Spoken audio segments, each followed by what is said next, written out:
over a third, 35% of those respondents will stop buying from an unethical brand, even if there's no substitute available from another vendor.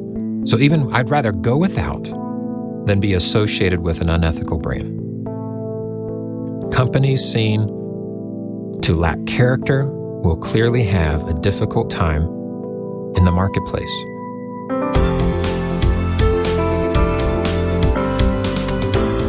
Welcome to Integreaters, a show about people and companies living out of their greater purpose and the character it takes to make the journey. I'm Brent Fessler, and on today's show, we start at the beginning, the need for character. Where in our lives do we need character, and why do we need character in those places?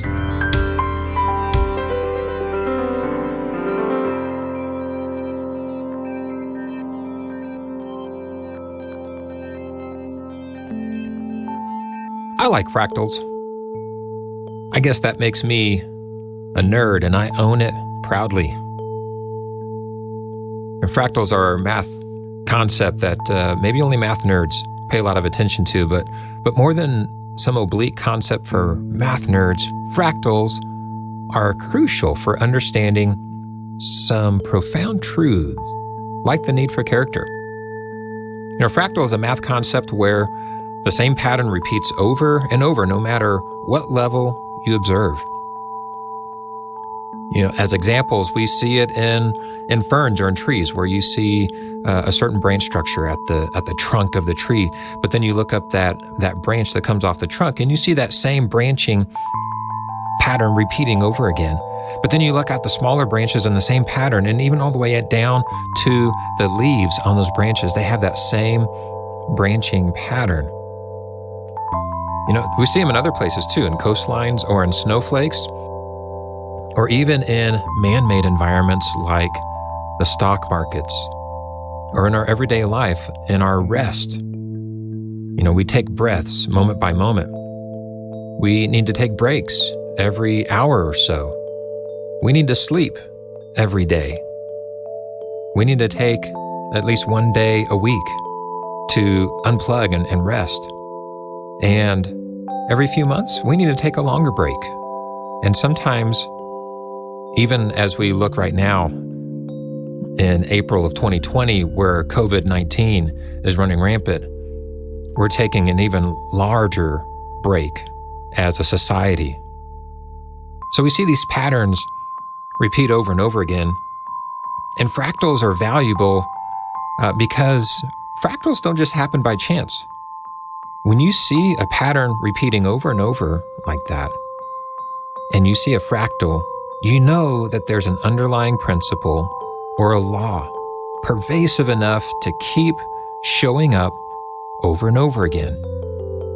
As individuals, since we see this need for rest showing up over and over again, it's a principle that we need to rest at different places in our life, every year, every week, every day, every hour, and even every minute.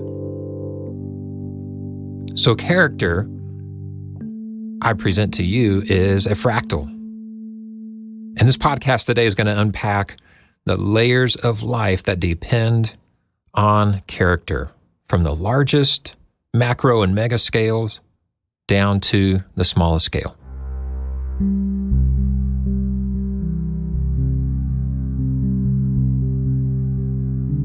First, let's start as big as we want to think. Let's think about our nation. And this podcast is recorded in the United States, and we are a free society. At least we want to think that we are a free society. It's what we're designed to be. Back in the 18th century, at the dawn of America, the framers of the U.S. Constitution desired to throw off the bonds of oppressive external rule. This new ideal of life, liberty, and the pursuit of happiness, it did not call for the absence of government, but rather embraced self-government. You know, absence of government would be anarchy, We didn't want that in this country. We wanted to be able to govern ourselves. And self-government relies on what the framers and philosophers of the past 2 millennia call virtue. Benjamin Franklin said, "Only a virtuous people are capable of freedom." And John Adams, he said, "The only foundation of a free constitution is pure virtue. Without this virtue in its people, the nation's freedom will not be lasting." So this shift from an external government to internal government is also the framework used to describe levels of ethical reasoning. The least mature ethical reasoning is making ethical decisions based on outside reward or punishment. But the highest levels of ethical reasoning are based on values that the individual holds on the inside. Values on the inside that flow out. Even if the environment outside does not reflect those values are true enough in the individual that the individual will stand up with courage to change the environment, to bring about justice until those values inside match the reality of the environment outside. So the fundamental foundation of the freedoms that we desire in America depend on the virtue and the character of its people.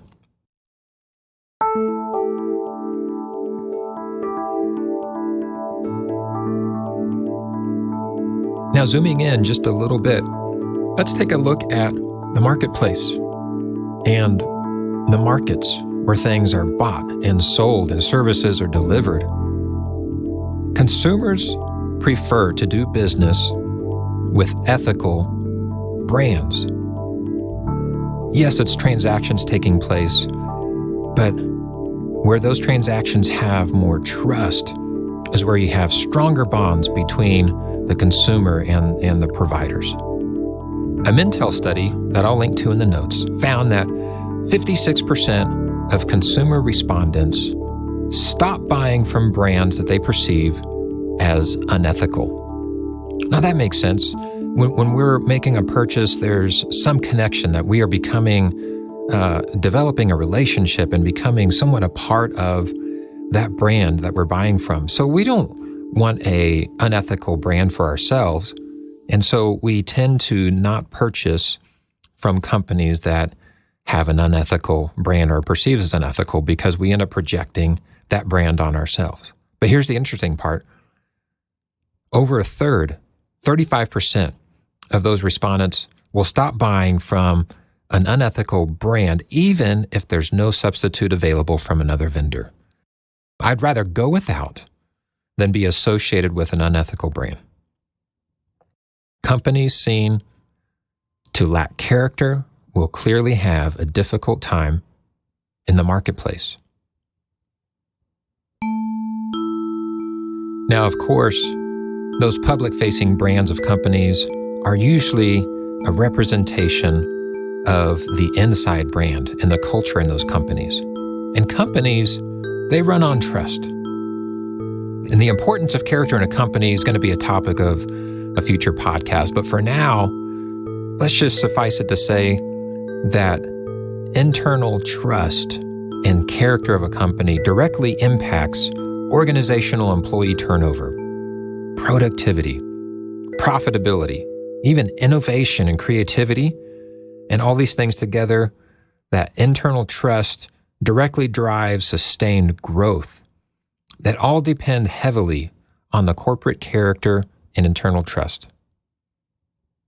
You know, no one wants to work on Survivor Island. If you ever watch that show, you see the whole rule of the game is surviving. And you see the participants in that game making decisions in order to benefit themselves, and they survive at the end. They only serve someone else if it's convenient and it's going to serve their own ends. You see people making decisions not out of trust, but out of distrust. And Survivor Island, all too often, feels like the place where we go to work. Like when I'm driving to work today, I feel like I'm driving to a tribal council where somebody's going to get voted off. And that is not an environment that drives productivity and profitability and that drives sustained growth or even innovation.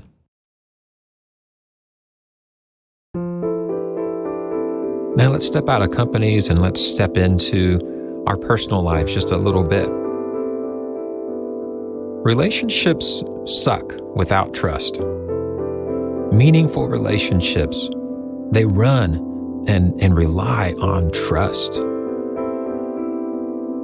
Let's look at maybe the most important relationship in our life, our marriage with our spouse. Those marriages rely on commitment. They rely on communication, rely on love and attachment and conflict resolution.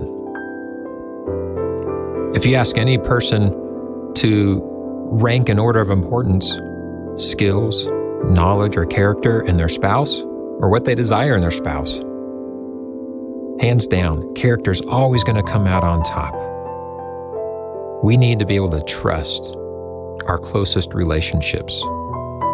And research shows when it comes to parent-child relationships, based on trust and high attachment, those relationships have real benefits in things like school performance or alcohol use.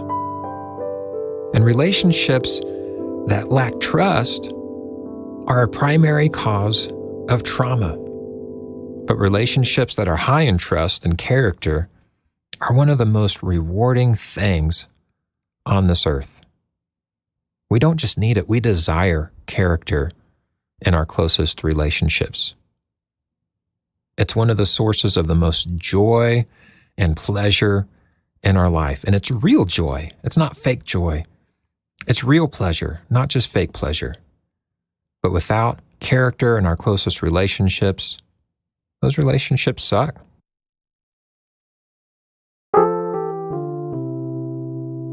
Now let's drill down one more layer and look at individuals. You as a person, me as a person. I think we want to think that if we are free to do whatever we want, that is true freedom. But for millennia, from Aristotle and Socrates, even current philosophers, we realize that the pursuit of happiness, while it might initially appear to support indulging personal desires as an end, casting off restraint, the pursuit of happiness is really about the opposite. Aristotle said, plainly, it is the person who awards himself these goods whom the many habitually call a self-lover and gratifies the most controlling part of himself, obeying it in everything. So when we listen to what our self wants and gratifies that, we end up being a slave to vices. Vices are very well termed. A vice is a thing of captivity. It holds, it restricts. There's no freedom in vices. They're the fake joy, they're the fake pleasure, the instant gratification that we don't really invest and pay to get. It feels good for a moment, but it doesn't bring us the lasting joy. And so character, virtue, the ability to say yes to the right things, the good things, they're hard to say yes to, but that's where true joy and freedom come to us as individuals. So what?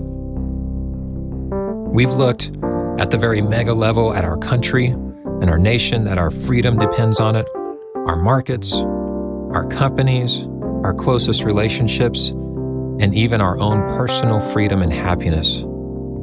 They all rely on character.